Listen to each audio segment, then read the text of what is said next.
The entire lobby went silent when Loretta Pike rolled in a blue post office dolly like it was her birthright. She declared that all HOA mail goes to her and slapped a laminated badge on the counter, Community Mail Coordinator in Comic Sans. Postmaster Indira Patel didn't blink. A steel shutter thunked down. Over the intercom, "Ma'am, step away from federal property." Indira calmly dialed the postal inspectors. "I'm Graham Teller, systems analyst, owner of a modest ranch, and fan of quiet living." Loretta Pike, the HOA president, had a personality made entirely of citations. She decided residents were mismanaging communications and announced her brilliant solution: all HOA-related mail would be routed through her for quality control. She zip-tied signs to the cluster mailbox: HOA mail must be presented to Loretta for curation and approval. She patrolled the kiosk daily, flagging packages with neon stickers: return to sender, not community approved. She created a color-coded system where red meant immediate return to sender for spiritual realignment. Her patrol equipment expanded to a folding chair, a cash box for package retrieval fees, a megaphone, and a ring camera to monitor suspicious mail activity. I once caught her kneeling by the arrow-locked panel with lockpicks, fumbling and muttering about federal overreach. The real trouble began when Loretta strutted into the Cedar Quay post office with forms she had filled out herself, photocopied mail hold requests, naming herself as the authorized agent for all HOA households, signed by the Board of Excellence. Postmaster Patel reviewed the paperwork for 4 seconds, asked, "Where are the individual authorizations from each resident?" Loretta tapped her laminated badge, "Right here. This gives me all the authority I need." Indira looked at the security camera and dialed the USPS inspection service. 2 postal inspectors arrived the next morning, crisp as starch, and separated Loretta from her dolly full of other people's mail.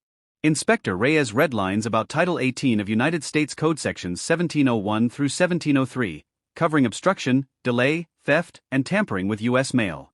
Loretta was invited to have a seated conversation in the back room.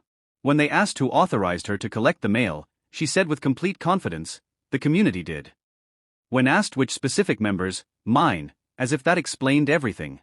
The emergency HOA meeting that night was standing room only. I brought popcorn and a printed copy of the official USPS poster stating that tampering with mail is a federal offense, punishable by up to 5 years in prison. I also brought screenshots of Loretta's social media posts, where she had essentially documented her own crimes. Inspector Reyes read the official statement, a 12-page cease and desist order, a referral to the United States Attorney's Office for Criminal Review, mail theft, obstruction, conspiracy, and a warning that any further attempts at mail curation would result in immediate federal charges. Then came the human cost: a neighbor's delayed diabetic prescription medication, resulting in an ER visit, a resident's immigration paperwork returned as vibes not aligned, nearly causing deportation, a veteran whose VA benefits were suspended. The Foxglove Landing insurance representative cleared her throat, stating coverage excluded claims arising from intentional criminal acts by board members. The HOA could be held liable for all damages. The remaining board members voted Loretta out before the microphone had cooled down, a unanimous 7-0 vote in under 30 seconds. The city attorney announced civil fines totaling $15,000 for interfering with federal mail service, plus an additional $35,000 for documented instances of mail theft.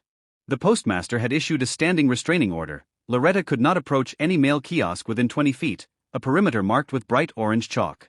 Loretta's face went purple.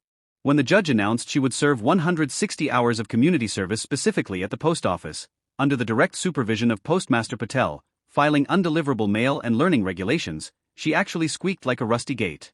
Federal prosecutors waived prison time but warned that any violation of the restraining order meant immediate arrest and up to 5 years in federal prison. The $15,000 fine was due in 30 days. Her real estate license, which she mentioned at every opportunity, was suspended pending review after the federal complaint. She stood there, mouth opening and closing like a fish gasping for air, as the reality of her federal folly crashed down around her.